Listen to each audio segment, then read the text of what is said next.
Welcome back to the Prepared Mind channel. I'm John. I'm the host. You guys, thank you very much for doing your part on that side of the computer, supporting us, sponsoring us, sharing your ideas and thoughts. And speaking of that, today, high noon Pacific Standard Time, guess what? We're doing a live presentation, live broadcast on Patreon for all the channel patrons out there. You guys, send in your questions over on Patreon, and I'll read them. I'll answer them. I'll do my best anyways. Anyways, that's that. But this is this.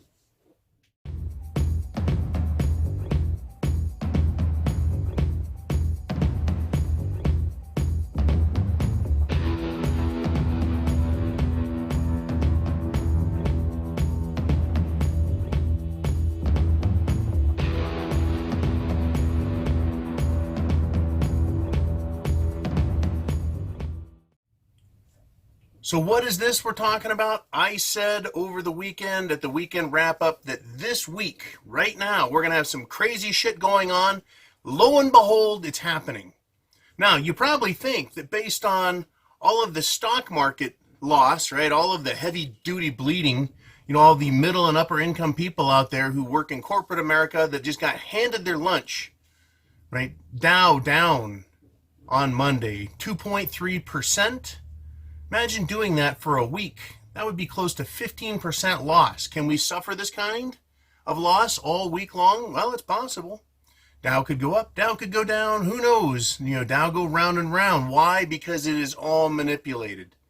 Still, the underlying foundation of the market is weak. But that's not what we're going to talk about here. For real. We're going to talk about something quite different. We're going to start with some economics and then move into shit hitting the fan. So I want to start with, it's an article by the SRS Rocco Report. We're going to have the link down below. I'll send it off to Jolene. Hopefully she gets it out there. Precious metals are setting up for a major rally while the broader markets are primed for a crash. If you want to read this article, it is great. It talks about the stock market. It talks about how it is completely insane and off its rails. Steve St. Angelo, brilliant economist. Brilliant when it comes to return on energy investment, brilliant when it comes to precious metals, and none of us are right all the time, but he is a good mind to listen, a good mind to follow, right? But going down in the article, about halfway through, precious metals are setting up for a major rally, while the broader markets are primed for a crash. He put that article out Sunday, and lo and behold, we have problems, right? So he goes on low in the article, last couple paragraphs, last major section. The major factor to determine asset values, meaning market assets, in the future not considered by the market. In other words, a major factor is being completely ignored by people on Wall Street, by people here in America. They're just not paying attention. But as a prepper, me, you, us, we're watching this. This is amazing. He says, Steve St. Angelo writes, I am just briefly going to touch on this subject matter as I want to bring this article to a conclusion. I have shown in many articles how the oil price has been the leading driver for higher gold and silver prices. Thus, the cost of production has always been the floor price for precious metals. However, at some point, we're going to see a disconnect between how the oil price and supply will impact the value of most assets, stocks, bonds, real estate, versus gold and silver. He writes, the rising oil price along with rising global oil production has pushed the value of most assets, pushed up the value. However, when oil production peaks and declines, which it's doing, regardless of the oil price, most asset values will decline while the gold and silver prices move higher. He writes, and I do recommend subscribing to his website or just checking in on it. It's free. In conclusion, the stock markets are seriously overvalued, and he's going to continue to write about this in future articles, and he does videos as well on YouTube. Not a lot, but when he does, they're usually, I won't use the term action-packed, but I will say they're information-packed, right? He believes that precious metals are setting up for one hell of a rally while the broader markets are primed for a crash. He believes that the oil The cost of energy, oil, is tied directly to what's going to happen in the market to both stocks and equities as well as gold and silver. And so we're going to go over to this article at finance.yahoo.com, and I'll put the link here as well. This happened over the weekend. Saudi Arabia says its oil tankers are among those hit off the United Arab Emirates coast. Right? Saudi Arabia said on an interview Monday that its oil tankers were among those attacked off the coast of the UAE, and described it as an attempt to undermine the security of crude supplies and tensions between the United States and Iran. Here we are, an attempted false flag. Are we going to get the real story about what happened over there, right, in the Saudi Arabian Sea, in the Gulf of Saudi Arabia, whatever they want to call it, the Persian Gulf, Persian, Iran, Persian? We're not going to get the truth. Not that easy. But we can look at what is happening. What happened last week? Last week, we had Iran rattling the sabers. We had United States officials, namely Bolton and Pompeo, rattling the sabers against Iran. We have problems also down in Venezuela. Once again, oil. Who benefits from an oil shortage? Who benefits the most? Those who sell the oil because the price goes up. Right? So who benefits? Oil-producing nations will benefit from an oil war, an oil embargo, oil tragedies, lowered oil production.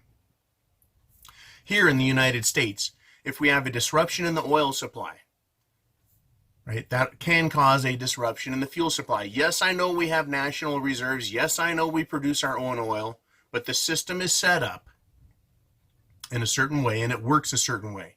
And just changing that takes a little time. However, we can have bigger problems that are exacerbated, shall we say.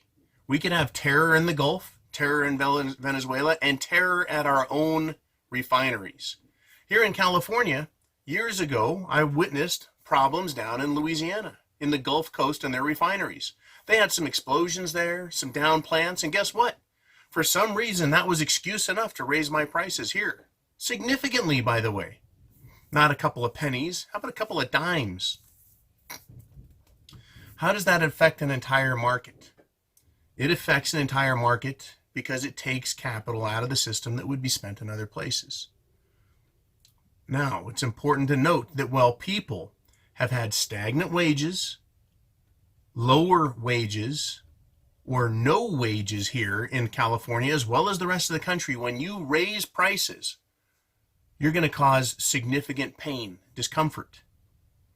When they raise prices, people won't be able to buy the gas. And if the oil or fuel just dries up altogether, whether it's for a day or a week or a month, you're going to see social and economic repercussions.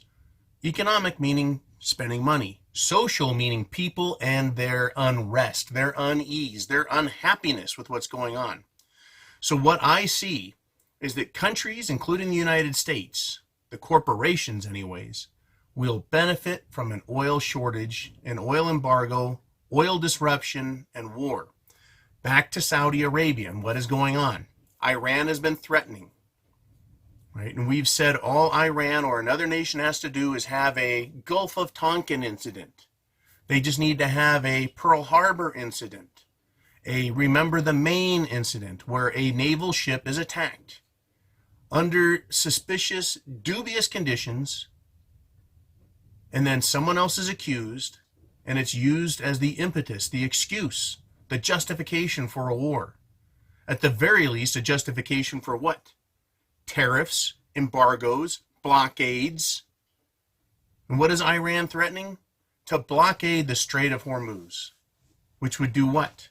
It would affect the UAE, Iraq, and other nations from getting their oil out of the Persian Gulf, or the Persian Sea, right? That area of the world, and around to the Suez Canal, where itself an entrance, a narrow way, a strait that leads to the Suez Canal, which goes to the European Union, that is being threatened also by pirates and pirate-like nations. So let's go back to the story here on Yahoo Finance. The UAE said that on Sunday, 4 commercial vessels were sabotaged near Fujairah Emirate, one of the world's largest bunkering hubs lying just outside the Strait of Hormuz. It did not describe the nature of the attack or say who was behind it. Was it an attempted false flag? I'm going to guess on the side of caution. I'm going to err on the side of caution if I'm incorrect and say, yes, it was. They've been threatening it. They're talking about it. Oil prices are too low. They're too low for Arctic U.S. oil to make good money. They're way too low for fracking, for shale oil to make money here in the United States of America. And shale oil represents the bulk of the increases in oil production in North America. You can find that article also at the SRS Rocco report. But shale oil is difficult to get, it's very expensive, and it requires a higher price. We keep seeing oil shoot up in price, $3, $4, $5, and then somebody somehow in the market squashes it back down. Right? So there's a battle right now over the price of oil. And there's a battle right now over the effect that the price of oil is going to have. Do we want to cripple markets? Do we want to confound the markets? Do we want to hamper the markets? Or do we want the markets to have the cheapest oil possible so that people will have more money to spend on other things? Because it is a consumer economy. It's not a manufacturing and industrial. It's not an agrarian or agricultural society and culture. No, it is a consumer economy, a consumer culture. It's all about buying shit, right? And in order for that to work, or to work at its best, it needs to have a lot of turnover of dollars, and keeping dollars out in the private sector, out in the people's hands. Instead, we have low turnover, low capital, and, things start to die. So they need this capital. They need cheap oil out here to keep our system going. So, false flag, very possible. Okay. Tome Ship Management said its Norwegian registered oil products tanker MT Andrew Victory was struck by an unknown object. Footage seen by Reuters showed a hole in the hull at the waterline with the metal torn open inwards. Now, it's nice to know that they didn't spill a bunch of oil into the sea and the ocean and start polluting the shit out of things. A tanker ship has an outer ship wall, it has an inner tank, and it may have a series of liners and other prophylactic measures to keep oil from escaping the tanks. In this case, something hit the hull of a super tanker and splattered it inwards. Does that sound like anything that a terrorist, a Somali pirate could come up with? No. No, not at all. Right? That is not a small item. To blow a hole in a ship. I'm sure the steel on that ship is very thick. I don't know anyone at the Norwegian registered tanker shipment company to ask them the thickness of the hull. But I'm sure it's a little more than aluminum foil thickness. Right? So that thing got hit, probably with a torpedo. Not anything that could be traced to Russia or the United States or Great Britain. Maybe some lower technology. Right? Maybe some low-tech old torpedo that just smacked the living shit out of that thing. But maybe the explosives didn't go off. Maybe the explosives and the explosive device was disabled, disarmed, right? Or just so old it didn't work.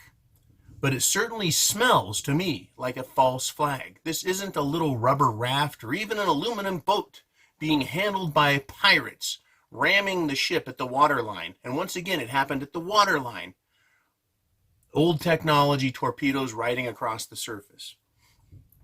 Okay, Iran, which is embroiled in an escalating war of words with the United States over sanctions and the U.S. military's presence in the region, moved to distance itself on Monday. So Iran moved to distance itself on Monday. They don't want to be blamed for something that they didn't do.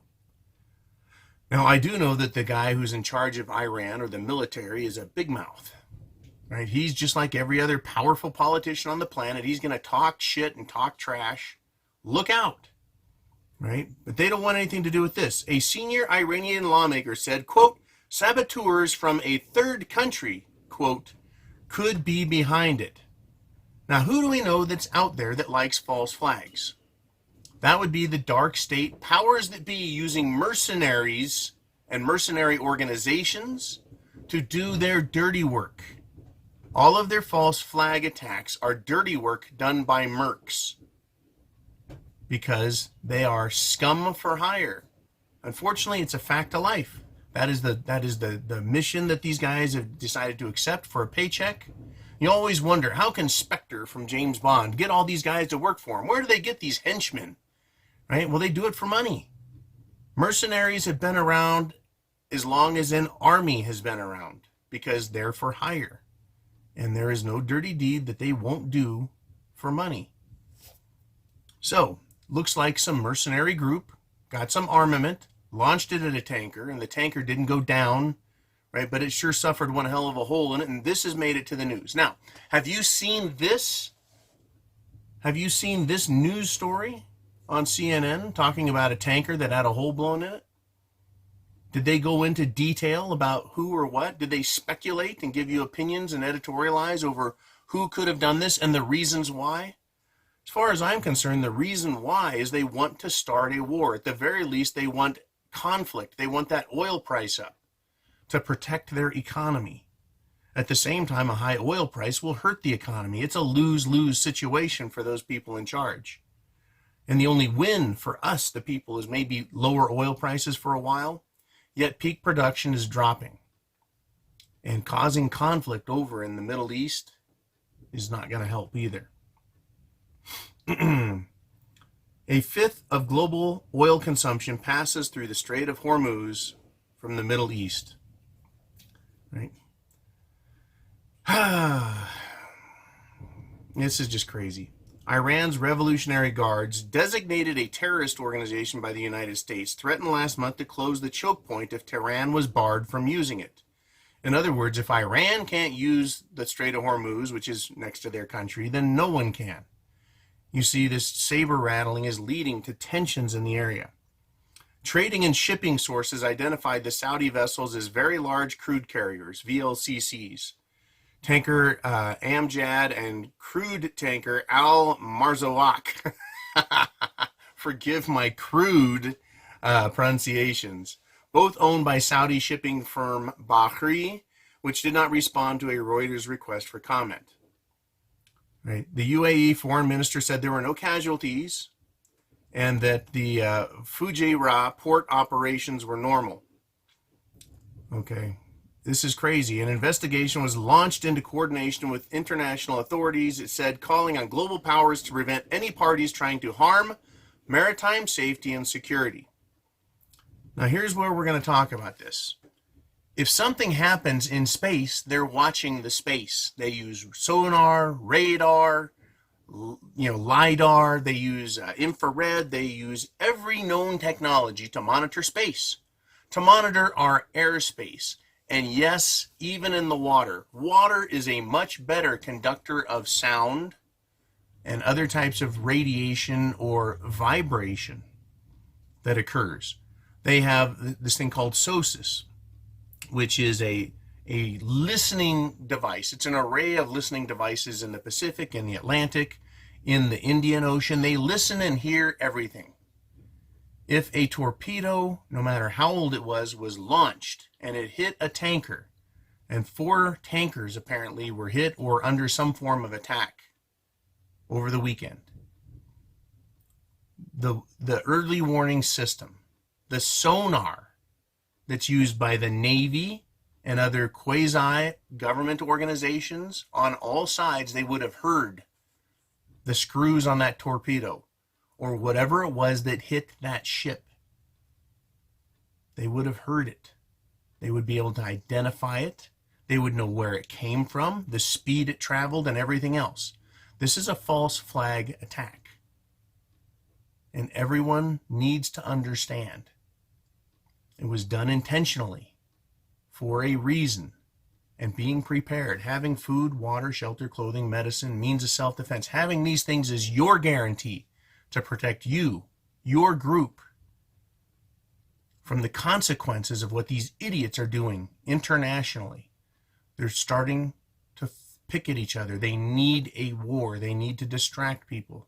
They need to screw things up so that they can capitalize and use the government, right, to get more money for themselves. This is not about saving the planet. This is about enriching themselves. This is not about the planet. It's about power and control.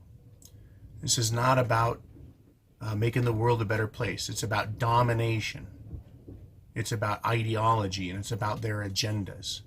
False flag attacks are done to start wars and to push the agendas of those who have a lot of power. My agenda, your agenda, is to what? Preserve our own lives and protect ourselves.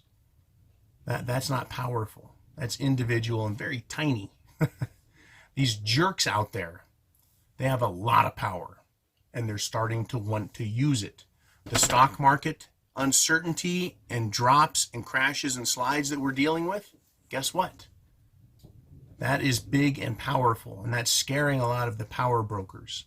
They're going to want to protect their assets. They're going to need to cover their asses because their system is showing signs of weakness, and all the conflict out there will be the result of desperate nations. Get prepared and get over to the Prepared Mind at Patreon at 11 o'clock Pacific time. It's 12 o'clock Mountain, 1 o'clock Central, 2 o'clock Eastern Standard Time. I'll do a live broadcast and answer all the questions you have. So if you're on Patreon, turn in those questions. We'll see if Jolene can't get them. And later this morning, it's going to be a hell of a good talk and discussion. And I need to rest my voice. I need to do some more studying, some more research, and I need to figure out what the hell is going on so I can give my best answer, my best guesses in some case. And in some case, you'll get some studied and experienced commentary based on what I've been watching and seeing in this world for the past 49 years. You guys be cool. Chance favors the Prepared Mind is yours. Godspeed. Semper Fi. See you at 11.